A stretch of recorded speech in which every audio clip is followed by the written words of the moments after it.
Có cách nào thu gọn Phật Pháp trong một câu nói không?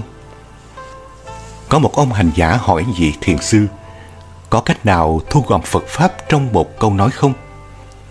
Vị thiền sư mới lấy một cây que, vạch một đường dưới đất, rồi hỏi đường vạch này dài hay ngắn. Ông hành giả nói, thưa Ngài, nói không được, bởi vì muốn nói dài hay ngắn mình phải so với cái gì đó. Thiền sư nói, đó, Phật Pháp là gom trong đó đó. Tại sao Phật Pháp gom trong câu đó? Là vì mình có so sánh nên mình mới ghét cái này thích cái kia. Vì mình có thích ghét, mình mới làm các việc thiện ác. Quý vị có phân biệt được cái mịn với cái nhám không? Chính vì có phân biệt mịn, nhám nên mình mới thích cái mịn, không thích cái nhám, đúng không? Chứ nếu từ nhỏ đến lớn quý vị có xài một thứ thôi thì quý vị đâu có phân biệt. Tôi biết có nhiều người họ xài áo ấm polyester, nó khác. Đồ ấm bằng len nó khác. Bằng cashmere có khác. Bằng angora có khác. Mình có xài mình mới biết cashmere nó khác len. Rồi từ đó mình mới khoái cái cashmere. Tại sao mình có thích có ghét? Tại sao tôi ghét cái bà này? Một là bà đã làm những cái chuyện chống lại lợi ích của tôi. Cách hành động của bà không giống với cách hành động của những người thương tôi. Tôi phải có so sánh trong đó.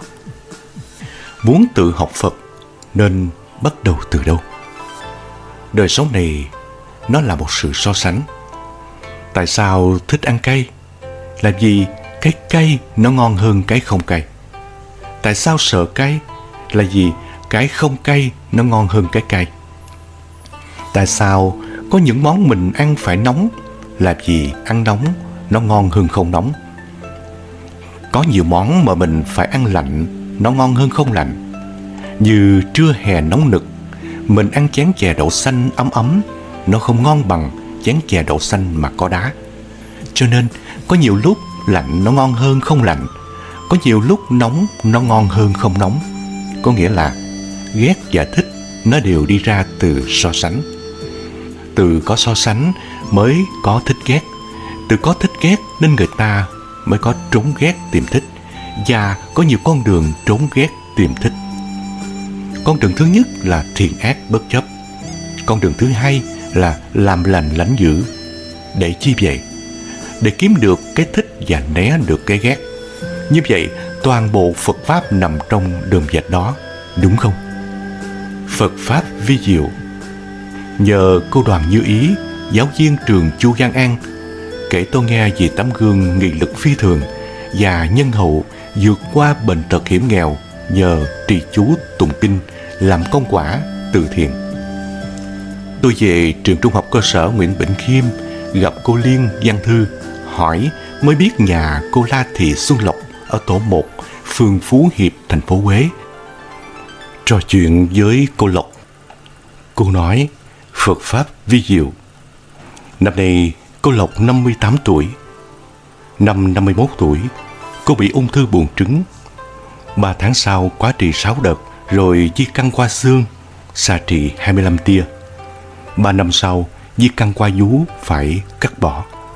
Đến nay, vừa tái khám xong, mừng là được xác định không có di căn tái phát. Oai lực phi thường của chú Đại Bi. Trong thời gian bị bệnh, chồng cô là ông Nguyễn Đông Đường. Ngoài việc lo chạy chữa, hàng ngày từ 4 giờ sáng ông lại sám hối 108 lại, cầu nguyện cho cô hơn 1 năm trời. Phần cô Lộc tuy chưa am hiểu nhiều về Phật Pháp, nhưng nhờ các em gái là bác sĩ, người thì khuyên cô ăn chay, người khuyên cô trì chú Đại Bi. Và nhờ sư cô Tuệ Phương gọi cô đến chùa Thuần Hóa cùng tụng kinh Thủy Sám. Từ đó cô cùng chồng phát tâm ăn chay trường. Cô nghĩ sự sống của mình chỉ đếm trên đầu ngón tay, nên phát tâm tu sửa chùa làng Thế Long để có nơi tu tập. Chùa làng Thế Long xây dựng cách đây đã 204 năm, bị hoang phế. Cô Lộc cùng cô Lại, bạn đồng tu, xin phép trưởng làng rồi vận động con cháu và bạn bè mua vật liệu tu sửa chùa. Từ đó, mỗi ngày cô Lộc đều sang chùa tụng 2 thời kinh. Thời sáng từ 5:30 đến 7 giờ, gồm niệm Phật, lạy Phật nửa tiếng, đi kinh hành. Thời tối từ 19:30 đến 21 giờ, gồm tụng kinh Vô Lượng Thọ, lạy Phật 108 lạy. Sau đó có thêm cô lại và nhiều người nghèo, người khuyết tật đến tu tập. Ban đầu các cô nấu cơm ở nhà đem đến chùa cho các bạn đồng tu thọ dụng. Sau này xây được nhà trai, các cô nấu ăn luôn tại chùa. Cô Lộc tâm sự: em tụng kinh, một mình em cũng tụng, 2 người em cũng tụng, đều đặn mỗi ngày như thế cho đến nay. Ngày rằm 4 tháng 10 năm 2017, tôi đến chùa Thế Long. Các bà, các chị và nhiều đạo hữu khuyết tật đang tụng kinh A Di Đà, thiết thực và phóng sinh. Đạo tràng chùa Thế Long hiện có hơn 40 đạo hữu cùng tu tập, tụng kinh niệm Phật mỗi tháng 3 ngày, mùng 1 rằm và ngày 28 âm lịch. Chú Đại Bi và tâm kinh, tinh túy lòng từ bi và trí tuệ. Ngoài ra, các cô thường tổ chức trao quà cho học sinh nghèo vượt khó ở các trường trung học cơ sở trong phường, thăm và tặng quà cho bệnh nhân ung thư ở Bệnh viện Đại học Y Dược Huế. Trung thu vừa qua, đạo tràng Phật tử chùa Thế Long đã trao 52 suất quà cho các em khoa nhi Bệnh viện Đại học Y Dược Huế, thăm và trao 75 suất quà cho các em khoa nhi Bệnh viện Trung ương Huế. Với lòng thương mến chân thành, mọi người rất hoan hỷ và cảm động. Cô giáo La Thị Xuân Lộc đã từng đoạt giải nhất giảng dạy môn ngữ văn thành phố Huế niên khóa 1999-2000, chiến sĩ thi đua nhiều năm liền. Giờ đây, cô dũng mãnh vượt qua bệnh tật, nhờ phước đức tu tập, sửa chùa, làm nhiều việc thiện, hướng dẫn bà con nghèo, khuyết tật tu học theo Phật Pháp. Cô Lộc là tấm gương sáng cho nhiều người học hỏi noi gương. Một phụ nữ Phật tử Quế đã thoát chết nhờ Phật Pháp vi diệu. Truyện Phật giáo, ai thắng, ai thua. Có một thiền sư lên núi chặt củi. Trên đường trở về, ông phát hiện cậu thiếu niên nọ đã bắt được một con bướm và đang cố gắng khom 2 bàn tay lại để giữ cho nó khỏi bay. Nhìn thấy người tu hành, cậu cất lời: thưa thiền sư, tôi và ngài đánh cược một ván được không? Thiền sư hỏi lại: cược thế nào? Ngài đoán xem con bướm trong tay cháu sống hay chết. Nếu ngài đoán sai, bó củi sẽ thuộc về tôi. Cậu thiếu niên trả lời. Vị thiền sư đồng ý và đoán: con bướm trong tay cháu chết rồi. Cậu thiếu niên cười lớn đáp: ngài đoán sai rồi. Nói đoạn cậu mở tay ra, con bướm từ trong tay bay lên. Thiền sư nói: được, gánh củi này thuộc về cháu. Nói xong, ông đặt gánh củi xuống, vui vẻ bước đi. Cậu thiếu niên không biết vì sao thiền sư lại có thể vui vẻ đến như vậy. Nhưng nhìn gánh củi trước mặt, cậu ta cũng không để tâm lắm và vui vẻ gánh củi về. Nhìn thấy con về, người cha liền hỏi số củi đó ở đâu ra. Cậu mới đem chuyện kể lại cho cha nghe. Nghe hết câu chuyện của con trai, đột nhiên ông giơ tay tát con một cái, giọng giận dữ: con à, con ơi là con hồ đồ quá rồi. Con nghĩ là mình đã thắng sao? Ngay cả khi con đã thua, con cũng không biết mình đã thua đấy. Lời cha khiến cậu con trai ngơ ngác, không hiểu gì. Người cha liền lệnh cho cậu ta gánh bó củi lên vai. Hai cha con mang củi đến gặp thiền sư. Người cha liền cất tiếng: thưa thầy, con trai tôi đắc tội với thầy, xin thầy lượng thứ. Thiền sư gật đầu mỉm cười nhưng không nói gì. Trên đường trở về nhà, cậu thiếu niên sau một khoảng thời gian băn khoăn, cuối cùng cũng đã nói ra những nghi vấn trong lòng. Người cha thở dài nói: vị hòa thượng đó cố ý đoán con bướm chết, như thế con mới thả nó ra và thắng được gánh củi. Nếu ông ấy nói con bướm còn sống, con sẽ bóp chết con bướm và con cũng sẽ thắng cược. Con cho rằng vị hòa thượng đó không biết con tính toán gì hay sao? Người ta thua một bó củi, nhưng vì thứ giá trị hơn rất nhiều, đó là từ bi. Còn con đã thua, đã để mất thứ quý giá đó mà chẳng hề hay biết. Câu chuyện có thể rất đơn giản, nhưng đó là bài học cho chúng ta trong cuộc sống. Thắng thua thành bại là chuyện thường xuyên dày dò cuộc sống của con người. Có những lúc chúng ta tự cho rằng mình đã thắng, nhưng trên thực tế có khi chúng ta đã mất nhiều thứ quý giá mà chẳng hề hay biết. Lòng từ bi là một giá trị quan trọng trong cuộc sống. Nó mang đến sự thông cảm và lòng nhân ái đối với mọi người xung quanh chúng ta. Ý nghĩa của lòng từ bi không chỉ dừng lại ở việc giúp đỡ người khác, mà còn đem lại niềm an ủi và hạnh phúc cho chính bản thân.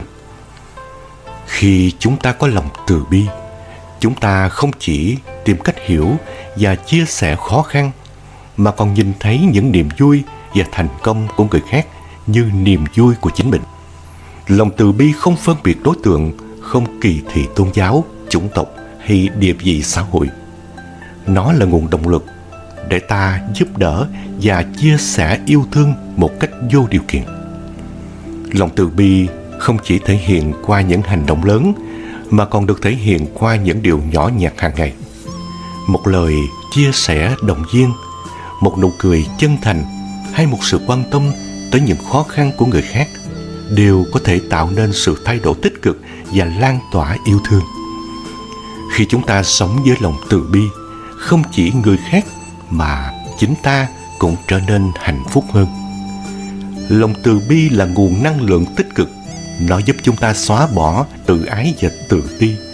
Thay vào đó là một tâm trạng bình an và sự thỏa mãn với bản thân. Hãy nuôi dưỡng và trân trọng lòng từ bi trong trái tim mỗi ngày. Đó là một món quà tuyệt vời mà chúng ta có thể mang đến cho thế giới này. Bằng cách sống với lòng từ bi, chúng ta có thể góp phần xây dựng một xã hội tốt đẹp hơn, nơi mà tình yêu và sự chia sẻ thịnh vượng. Đức Phật tiết lộ những dấu hiệu sắp hết phước, tìm ra lý do gốc rễ khiến gia đình lục đục, làm ăn thua lỗ. Phước báu là những kho báu tâm linh mà Đạo Phật mang đến cho chúng ta. Nó không phụ thuộc vào sự giàu có vật chất hay danh vọng ngoại vi, mà nằm trong việc nuôi dưỡng và phát triển tâm hồn. Phước báo đem đến sự an lạc, hạnh phúc và giác ngộ cho những ai đi trên con đường tu hành Phật giáo. Trong Phật giáo, phước báo được tạo nên thông qua việc thực hành những đức tính cao quý như từ bi, từ tâm, nhẫn nại, biết ơn và sự khiêm nhường. Khi chúng ta rèn luyện những đức tính này trong cuộc sống hàng ngày, chúng ta chế ngự và làm sáng tỏ tâm trí, từ đó mang lại phước báu cho bản thân và những người xung quanh. Phước báu trong Đạo Phật không chỉ là niềm vui và an lạc cá nhân, mà còn lan tỏa đến cộng đồng xung quanh. Khi chúng ta áp dụng lòng từ bi và nhân ái trong hành động của mình, chúng ta đóng góp vào sự hòa hợp và hạnh phúc chung. Phước báu giúp chúng ta tạo dựng một cộng đồng tốt đẹp, nơi mọi người sống với sự tôn trọng và yêu thương lẫn nhau. Việc tìm kiếm và nhận thức được phước báu trong Đạo Phật không chỉ giúp chúng ta thăng tiến trên con đường tu hành, mà còn giúp chúng ta tạo ra một cuộc sống ý nghĩa và có giá trị. Khi ta cống hiến cho việc trau dồi tâm hồn và phát triển lòng từ bi, ta khám phá được sự bình an và niềm vui sâu thẳm trong chính mình.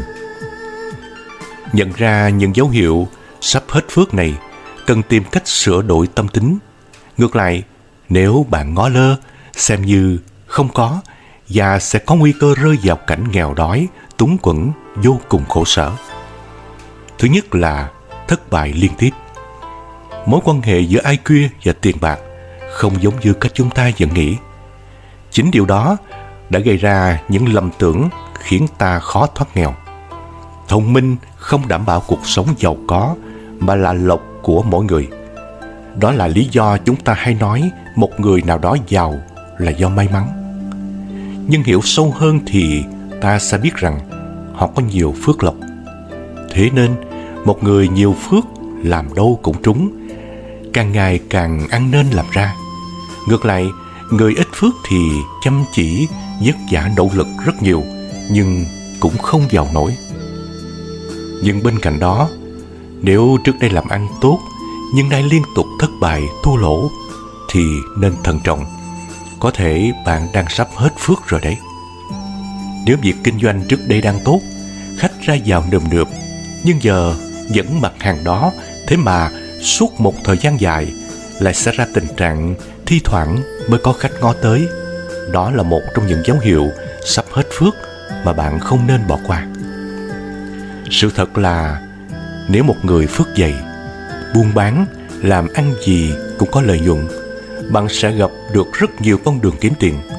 Thần tài gõ cửa, thậm chí cũng chẳng cần vất vả hay bận rộn quá nhiều. Phước lộc sẽ có lúc cạn nếu không biết cách bồi đắp thêm. Thế nên không ít người làm ăn phát đạt suốt 3 năm đầu, nhưng năm thứ tư bắt đầu xuống dốc. Lúc này lại đổ tại khách hàng khó tính, đơn vị gửi hàng cho mình gian manh. Họ không để ý rằng vận may đang bắt đầu cạn dần. Người ta thường nói, người trong cuộc hồ đồ, người ngoài cuộc sáng suốt, nghĩa là chính ta không nhận ra vấn đề của mình nên mới không sáng tỏ. Thế nên cứ liên tục phạm sai lầm mà không hay biết. Bên ngoài có vẻ như do bất cẩn nên phạm sai lầm, nhưng thực tế thì vô số việc dù bạn hết sức thận trọng tính toán trước sau vẫn không tránh khỏi phạm sai lầm. Thí dụ, ban đầu bạn lưỡng lự không muốn chi tiền đầu tư vào dự án này, nhưng không hiểu sao lúc đó bạn cứ đâm đầu vào. Bạn không muốn nói ra một chuyện gì đó, nhưng tâm trí lại không khống chế được mà nói ra, gây mất lòng xích mích. Các quyết định sai liên tục xuất hiện khiến bạn hoang mang vô cùng. Thực ra đó là lúc phước cạn, chứ không phải do bạn không khôn ngoan, nhanh trí. Thứ hai đó là sinh tật. Bỗng nhiên sinh tật cũng được xem là một trong những dấu hiệu sắp hết phước của một người. Có thể người trong cuộc không nhận ra vì những cái tật nhỏ ban đầu không rõ ràng. Thế nhưng chúng đang mỗi ngày một lớn lên trong bạn. Nếu không tinh ý để loại bỏ sớm thì tật đó rất lớn. Nguy cơ hiểm họa vì thế đang rình rập để gây rắc rối cho bạn. Dĩ như có người đang ăn nên làm ra, gia đình hạnh phúc, nhưng trong các cuộc vui lại được giới thiệu tai vịnh. Ban đầu chỉ để cho vui, nhưng theo thời gian, vì quen thói nên sau này lại thích có thêm bồ bịch để làm cuộc sống thêm phần rộn ràng. Thế nhưng một người đang sống, vợ chồng con cái hạnh phúc, tự nhiên lại muốn có thêm, nên yêu đương ngoài luồng, ngoại tình chỉ để cho vui mà không biết rằng họa đang đến gần. Hay không thiếu người khó khăn vì chung tay cùng vợ con làm ăn, nỗ lực, nhưng khi giàu có sung sướng lại muốn cơi nới, tìm cảm giác lạ ở bên ngoài. Có thể họ nghĩ đơn giản rằng bản thân đang đi tìm kiếm hạnh phúc cho mình, nhưng lại không nhận ra rằng việc sinh tật này báo hiệu ruộng phước của họ đang đến đoạn khô cằn do không được bồi đắp. Họ mãi đuổi theo những mong cầu của bản thân mà không quan tâm tới bất kỳ lợi ích của người khác, thì theo nhân quả cũng không nhận được về điều gì tốt đẹp. Không ít đại gia sau khi bỏ vợ thì bị bồ bỏ hoặc lừa gạt tiền nông, làm ăn đổ bể, cuộc đời xuống dốc từ đó. Những người cho dù rất tốt bụng, chăm chỉ, nhưng bỗng dưng có thêm nhiều tật xấu, thì không lâu sau họ sẽ suy sụp từ tinh thần đến vật chất và nhu cầu của cuộc sống. Thế nên hãy thận trọng. Thứ ba, ốm đau triền miên. Người xưa có câu, khi bạn không may mắn, ngay cả uống nước cũng sẽ bị mắc nghẹn. Thế nên nếu có dấu hiệu cứ đau ốm liên miên, khiến bản thân không thể nào tập trung làm việc được, đó cũng là một trong những dấu hiệu xấu mà bạn cần đặc biệt quan tâm. Xuống cấp sức khỏe không chỉ đơn giản là bị bệnh thì phải uống thuốc hay chữa trị ngay, mà nguyên nhân gốc rễ ở chỗ phước đang cạn dần mà bạn không hay biết. Thế nên uống thuốc chỉ là phụ, việc chính là phải tích đức hành thiện, làm càng nhiều việc tốt càng tốt. Hầu hết chúng ta chữa bệnh sai, nên chỉ chữa được cái vấn đề ở hiện tại, bề ngoài, chứ không chữa được tận gốc.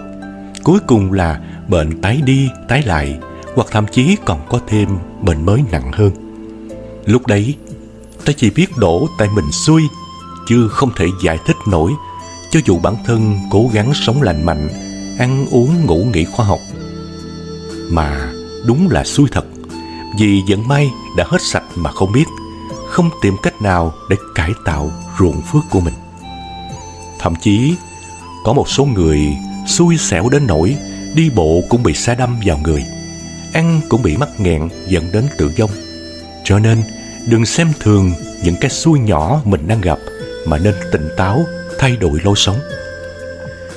Đúng là vạn vật trên đời đều có số mệnh, không chỉ sống thuận theo tự nhiên mà còn phải biết chăm chỉ tích phước, để lúc gặp họa còn có thể tự cứu lấy mình. Còn nếu không, lúc đó cầu trời hay khấn Phật cũng không được gì nữa rồi. Chúng ta có quan điểm rất chung chung rằng cúng dường cho Phật sẽ nhận phước báu, nhưng đó mới chỉ là xuất phát từ cái tâm nhỏ hẹp, thiếu tầm nhìn xa trông rộng. Thứ tư, tiêu cực, khó chịu. Nếu lúc nào cũng lạc quan, vui tươi, luôn thấy mọi người xung quanh hiền hòa, vui vẻ với mình, nghĩa là ta đang có phước.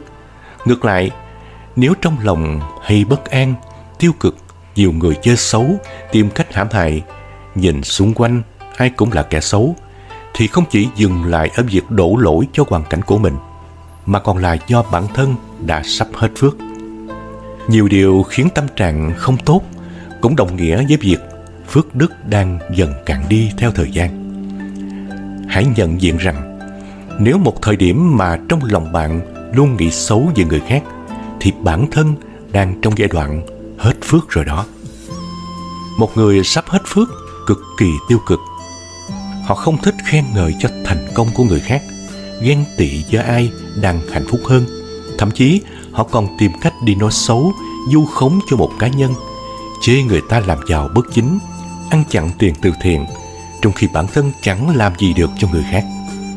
Nhìn chung, người sắp hết phước hay ưa thích hoặc dễ bị thu hút với những việc xấu bất thiện, thay đổi tính nết, tham lam, giận hờn, si mê, kiêu ngạo, dễ giao du với bạn xấu, tâm thường có ý xấu, có ý chê bai xã hội, người có đạo đức hơn mình.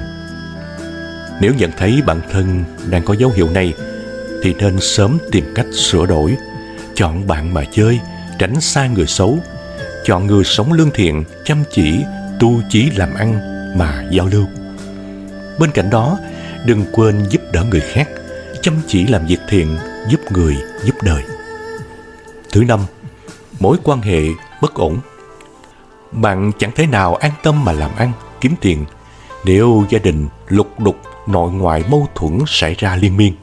Thế nên, một người bị mọi người xung quanh xa lánh, gia đình đang không hạnh phúc, thì cho dù giàu có, họ cũng vẫn thấy cô đơn, buồn tủi.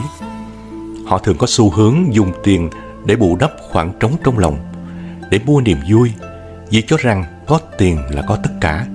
Cuối cùng là dễ sa đà vào những tệ nạn xã hội. Đó là chưa kể đến khi phước đã cạn thì vẫn đang ập đến ngày càng nhiều, sẽ mang tới vô vàn vấn đề và mâu thuẫn cùng lúc phát sinh, khiến cho người ta trở tay không kịp. Không chỉ dừng lại việc giảng hòa trong gia đình, mà bạn còn phải hướng tâm tốt của mình bằng cách làm việc thiện càng nhiều càng tốt. Vậy nên, chỉ cần thấy dấu hiệu gia đình bất ổn thì tìm cách để tạo phước lành tới nhiều người khác nhiều hơn. Khi bạn gieo nhiều nhân tốt đẹp cho mọi người, thì bạn mới mong có thể cải thiện được các mối quan hệ xung quanh mình. Thứ sáu là lãng phí. Mỗi hạt cơm trong bát chúng ta ăn hàng ngày tưởng đơn giản nhưng vô cùng đáng quý, vì chúng phải trải qua bao nhiêu mưa nắng với công sức của bao nhiêu người, từ thu hoạch cho đến đóng bao bì, vận chuyển, nấu nướng, mới có thể nằm trên bàn ăn của chúng ta. Thế nhưng ta vẫn lãng phí, ăn uống thừa mứa hay vứt bỏ chúng đi là rất đáng tội.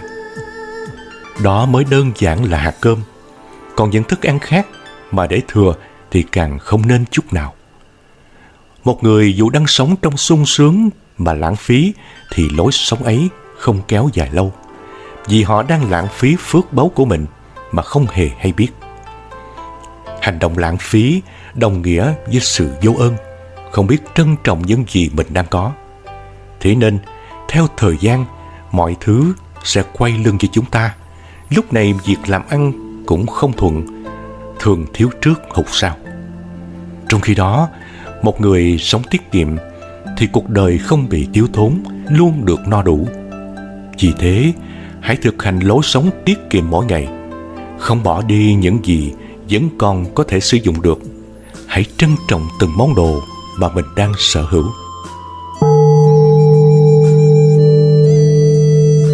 Hãy là phước điền tăng.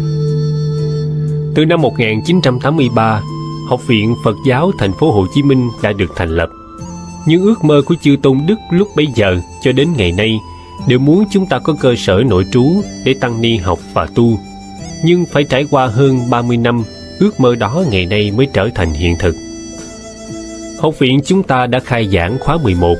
Tại đây tăng ni được sống trong tinh thần cộng trụ để tu học, ứng dụng giáo lý của Phật và làm phước điền cho Phật tử đủ duyên đến nơi này nghe Pháp và thể hiện lợi lạc cho cuộc sống của họ và gia đình cùng cộng đồng xã hội. Phải nói rằng từ ngày khánh thành học viện này, tôi rất lo lắng, vì đây là khu đất mới thuộc vùng chiến địa dữ dội xưa kia. Vì vậy chúng ta đến đây lập trường chắc chắn gặp rất nhiều khó khăn về vật chất lẫn tinh thần. Nhưng nhờ lòng kiên định của chư Tôn Đức Hội đồng điều hành học viện và tăng ni, từng bước chúng ta khắc phục được khó khăn.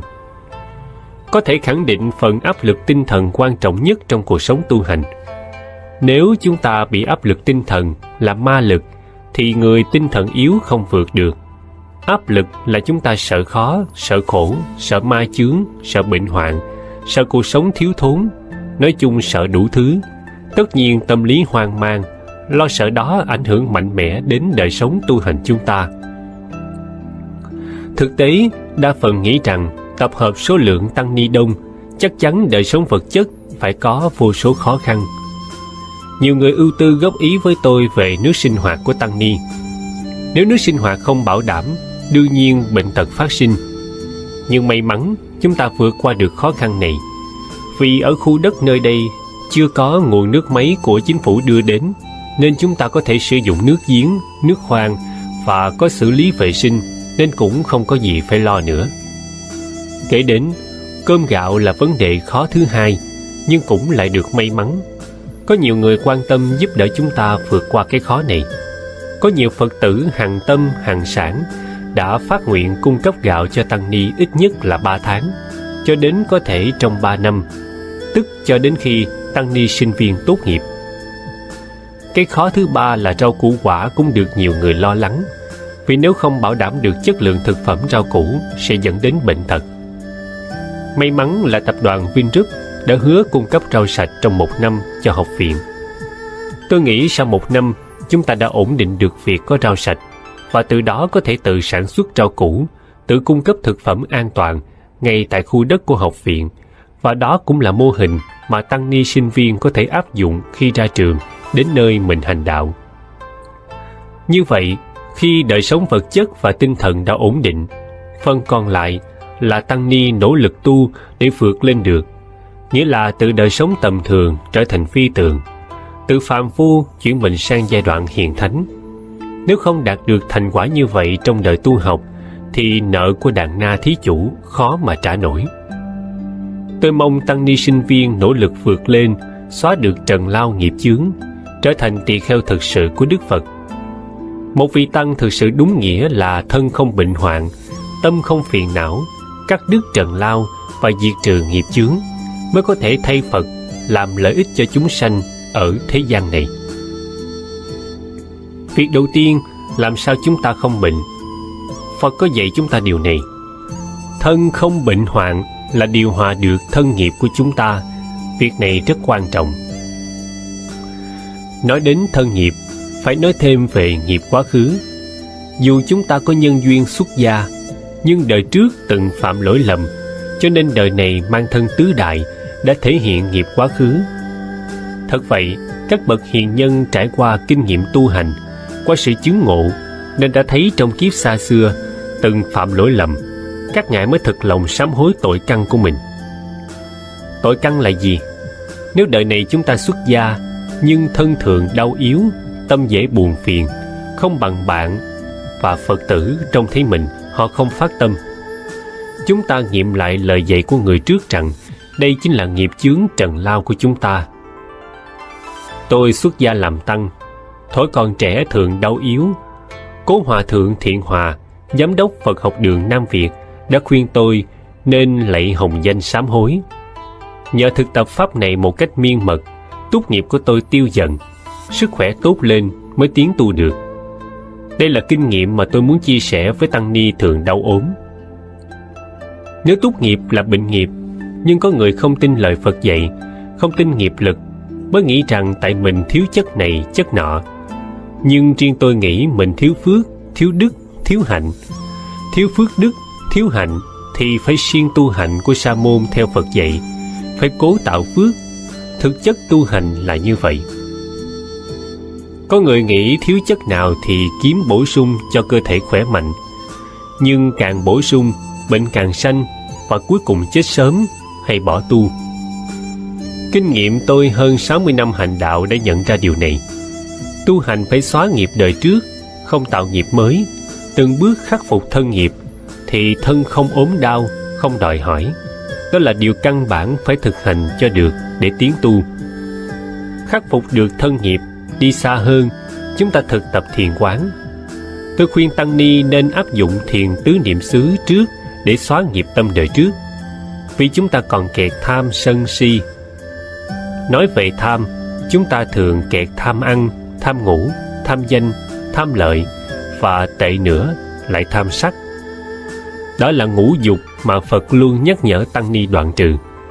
Người tu thực sự làm sao khắc phục 5 ham muốn này mới trở thành sa môn. Còn kẹt 1 hay 5 thứ ham muốn này không là sa môn, dù có mặc áo tu. Muốn biết khắc phục được ngũ dục hay chưa, đối cảnh chúng ta sẽ nhận được mình còn ưa thích hay không. Riêng tôi lúc mới tu, mùa hạ đầu tiên nhập chúng, vì nghèo, nhịn đói lâu ngày, nên tham ăn là điều khó tránh khỏi, là kinh nghiệm bản thân tôi. Lên quả đường, 4 người ngồi chung một mâm. Thời đó đời sống vật chất ở chùa khó khăn vô cùng. Bây giờ trên mâm chỉ có một miếng đậu hũ cắt làm 4, nhưng có một thầy bệnh vắng mặt. Vừa cử bát cúng dường xong, tôi gấp nhanh 2 miếng đậu hũ vào bát mình. Hai thầy nhìn tôi không nói gì. Tôi nhớ Hòa Thượng Thiện Hòa dạy rằng điều nào khắc phục được thì phải khắc phục liền. Tôi cảm thấy hối hận và xấu hổ, nên bữa sau lên quả đường, trong mâm có 4 quả chuối. Tôi giả bộ nói mình đau bụng, không ăn chuối, hai huynh ăn giùm. Từ đó về sau, mỗi khi tôi muốn ăn là không ăn, để tự phạt cái tánh tham ăn. Lần hồi tánh tham ăn tự mất. Diệt được tánh tham này, quả báo lớn vô cùng, tức không cần ăn, không muốn ăn, nhưng thức ăn luôn dư thừa. Và diệt được tánh tham ăn, phước báo sanh ra, thì lấy phước để tạo nên phước, trở thành phước điền tăng thực sự. Vì tôi không muốn ăn, không tiêu xài nhiều tiền, Phật tử cúng dường, tôi dùng tiền này trồng vào phước điền tam bảo, đóng góp cho tam bảo, cho nên phước mỗi ngày tăng thêm. Thực sự tôi rất sợ người cúng dường, nhưng Phật tử cứ tìm tôi để cúng dường. Kinh nghiệm này tôi xin chia sẻ với tăng ni. Khi muốn người cúng, họ không cúng, nhưng mình không muốn thì người ta cứ tìm cúng. Tôi nghĩ mình có phước nên tạo phước điền cho người cúng. Vì vậy khởi công xây dựng học viện này, Phật tử cúng cho tôi dồn tịnh tài cho việc xây trường. Có phước mới tạo được phước là vậy. Có nghiệp sẽ tạo nên nghiệp. Có phước là phước điền tăng, đi đến đâu mang an vui đến đó. Nghiệp chướng tăng đi đâu mang khổ lụy đến đó. Học Phật, tu Phật, chúng ta cần nhớ như vậy. Thành tựu pháp quán tứ niệm xứ, không ham muốn, buồn phiền, mới thực hành tứ chánh cần là điều căn bản. Có người nghĩ mình tu Đại Thừa không cần pháp này, nghĩ vậy là sai. Thực hành tứ chánh cần để gạn lọc hành động mình, chuyển hóa nội tâm mình, nhờ đó biết mình vào thế giới thánh chưa, hay còn ở trong lục đạo. Tu hành, mục tiêu chính của chúng ta là phấn đấu vượt ra lục đạo sinh tử luân hồi. Vì vậy chúng ta mới cắt đứt cái nhân sinh tử luân hồi. Cái gì gắn với sinh tử luân hồi ta không làm, không tạo. Đối với tôi, trên bước đường tu, tôi tập ở trong xã hội mà không bị xã hội chi phối, ở trong 6 đường sinh tử mà không bị 6 đường sinh tử chi phối. Tức chúng ta có đời sống độc lập thực sự, không bị xã hội và 6 đường sinh tử tác hại. Nếu chúng ta còn kẹt lục đạo, còn kẹt sinh tử, chúng ta không thể thấy cái lý Phật dạy. Nhưng vượt trên sinh tử, vượt trên lục đạo, chúng ta thấy rõ suy nghĩ và cuộc sống hàng ngày đúng như Pháp, gọi là chánh kiến, chánh tư duy, chánh ngữ, chánh nghiệp, chánh mạng, chánh tinh tấn, chánh niệm, chánh định. Bát chánh đạo là đời sống tâm lý, tư tưởng, việc làm của người xuất gia, dù tu Đại Thừa hay Nguyên Thủy đều không thể bỏ bát chánh đạo. Vì pháp cốt lõi này, giáo hội lấy hoa sen 8 cánh màu trắng tiêu biểu cho đời sống trong sạch của tu sĩ Phật giáo, làm mô hình tượng trưng. Nếu tăng ni thực hành được 8 điều này, chúng ta tu pháp môn gì cũng không kẹt sinh tử luân hồi và hoàn thành giai đoạn 1. Tôi mong trong mùa an cư đầu tiên của học viện, tăng ni sinh viên cố gắng phấn đấu để làm gương cho thế hệ đi sau. Ngày xưa, ở Phật học đường Nam Việt, Hòa thượng Thiện Hòa nhắc nhở rằng quý thầy đi trước cố gắng làm sao cho lớp đàn em tu được. Nếu chúng ta không nỗ lực tu, đàn em chúng ta sẽ khổ vô cùng. Nói điều này, tôi nhớ lại câu chuyện liên hệ với tôi. Năm 1965, tôi sang Nhật học. Đến chào cụ Mai Thọ Truyền. Cụ nghĩ rằng tôi đến để nhờ cụ giúp đỡ. Cụ nói thầy ở Việt Nam tu, cần gì tôi cũng cúng, nhưng đi Nhật thì 1 đồng cũng không cúng. Nếu mình đi trước mà làm hỏng, người đi sau khó tu vô cùng. Tôi nhớ thầy Quảng Minh và thầy Huyền Dung, 2 người này sáng lập Phật học đường Nam Việt. Một vị đi Anh, một vị đi Nhật để học văn minh Đông Tây Kim Cổ, về phục hưng Phật giáo nước nhà. Phật tử gom tiền giúp 2 vị này. Thầy Quảng Minh sang Nhật học, tốt nghiệp rồi, trở thành công chức, không về Việt Nam. Thầy Huyền Dung sang Anh học, tốt nghiệp cũng không về. Vì vậy, nói đến tu sĩ du học, nhiều vị không muốn cho đi. Với kinh nghiệm bị trở ngại như vậy, tôi tự quyết tâm cố gắng học và về nước thực hiện mục tiêu mà thầy tổ đã đề ra cho mình. Trên bước đường tu có trở ngại, thử thách, khó khăn, đó là thước đo lòng người, đó ý chí giúp chúng ta đi lên, cũng là điều tôi nhắc nhở tăng ni sinh viên. Tôi nghĩ khi khó khăn, phần nhiều người ta chùn bước, thì Phật giáo chúng ta phải đi xuống. Đọc lịch sử Phật giáo Việt Nam, anh em thấy truyện ký của Ngài Nghĩa Tịnh đi sang Ấn Độ cầu Pháp, có ghé Việt Nam và có 6 vị tăng Việt Nam cùng đi theo, nhưng không có người trở về. Đó cũng là thời kỳ Phật giáo chúng ta suy đồi, tu sĩ không có phước đức, trí tuệ, sự thật như thế. Người đi trước thành công, người đi sau chắc chắn đi theo dễ dàng. Hôm qua tôi thăm Trường Hạ chùa Hội Khánh, tỉnh Bình Dương, có 701 tăng ni an cư cấm túc. Nhớ lại 300 năm trước, ở tỉnh này, Ngài Thanh Nhạc đã lãnh ý của Tổ Nguyên Thiệu lên núi Châu Thới xây dựng thảo am tu hành. Ngài chỉ một mình, một bát, một ca sa, ở đó tu. Nhưng 300 năm sau, tỉnh nhà đã có 700 tăng ni. Nhờ người đi trước tu đắc đạo, người sau đi tới được. Các anh em khắc cốt ghi tâm ý quan trọng này. Nếu thành tựu con đường tu của mình sẽ trợ lực cho lớp sau tiến tu nhẹ nhàng. Nếu chúng ta thất bại, chắc chắn Phật giáo bị khóa sổ.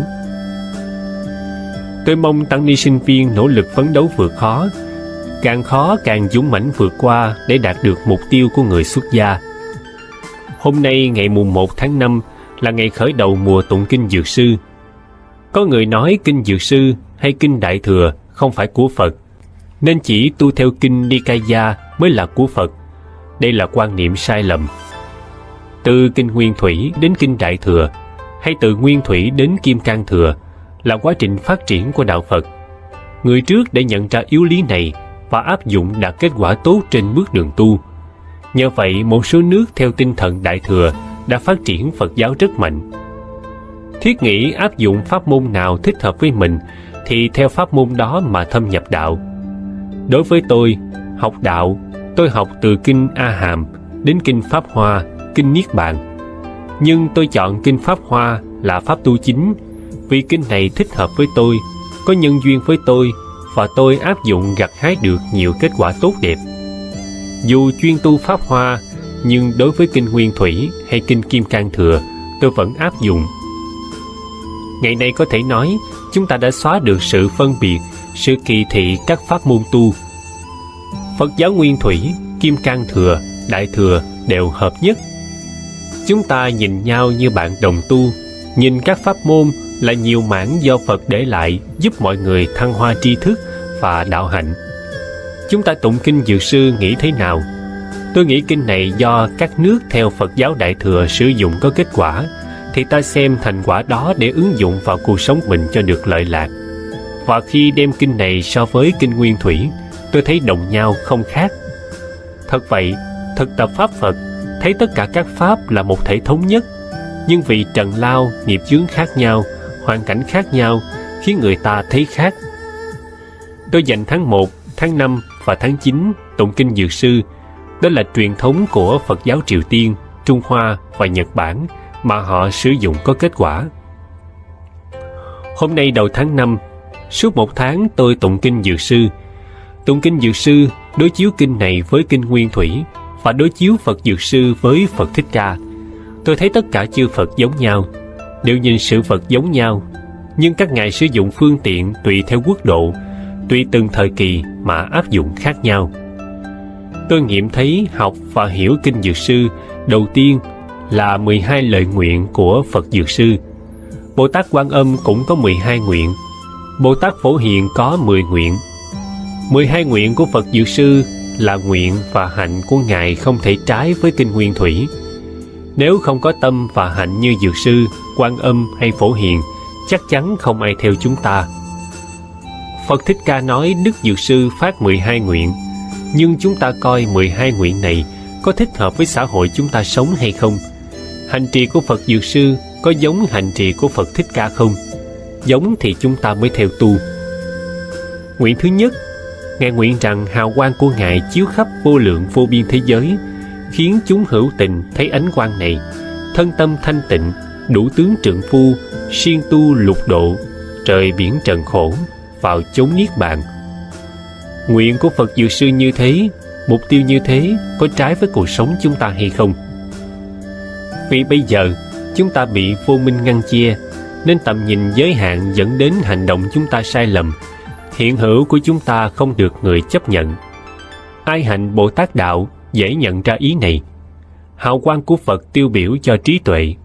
Ta cũng muốn làm những việc tốt, nhưng vì trí tuệ chúng ta còn giới hạn, nên phải phấn đấu tăng trưởng trí tuệ để cái nhìn chúng ta sáng suốt, thấy biết đúng đắn hoàn toàn, gọi là thấy như thật. Thì hào quang chúng ta đến đâu là ta dùng trí tuệ đến đó. Chúng sanh sẽ nghe theo chỉ dạy của chúng ta, làm cho thân tâm họ thanh tịnh. Trái lại, người chấp pháp đem giáo pháp giảng dạy, nhưng người không phát tâm gọi là phá pháp. Vì vậy, thân tâm thanh tịnh là cốt lõi của đạo Phật. Tu theo kinh Dược Sư, các thầy đầu tiên phải thanh tịnh, rồi làm cho người khác cũng được thân tâm thanh tịnh. Và tiếp theo, làm cho họ đủ tướng trượng phu, nghĩa là người làm lợi ích cho xã hội. Đức Phật là vị đại đạo sư hoàn toàn giải thoát, thanh tịnh, và ngài dạy chúng ta, chuyển hóa chúng ta thành người trượng phu, là người tốt mà xã hội nào cũng cần. Đạo Phật đào tạo người trượng phu là người siêng tu Bồ Tát Đạo, chủ yếu là họ làm lợi ích cho cuộc đời, để chính họ rời biển khổ trần gian, và họ đem người đến Niết Bàn. Như vậy, nguyện này có giống với nguyện và việc làm của Phật Thích Ca hay không? Và có phải là mục tiêu của chúng ta không? Tôi đọc nguyện thứ nhất của Phật Dược Sư, luôn suy nghĩ và nỗ lực thể hiện cho được thân tâm mình thanh tịnh, làm cho người cũng được thanh tịnh, giúp họ xa rời khổ đau, an trụ Niết Bàn. Nghiên cứu kỹ, tôi thấy kinh nào cũng nhằm xây dựng chúng ta trở thành người tốt. Tôi mong tăng ni học kinh Nguyên Thủy đến kinh Đại Thừa hay Kim Cang Thừa để chúng ta tổng hợp, có cái nhìn thông suốt qua lời Phật dạy. Qua dòng lịch sử truyền thừa của chư vị tổ sư mới làm cho Phật Pháp hưng thịnh. Cầu nguyện tăng ni sinh viên khóa 11 luôn được an lạc trong chánh pháp, trong chánh pháp, trong chánh pháp.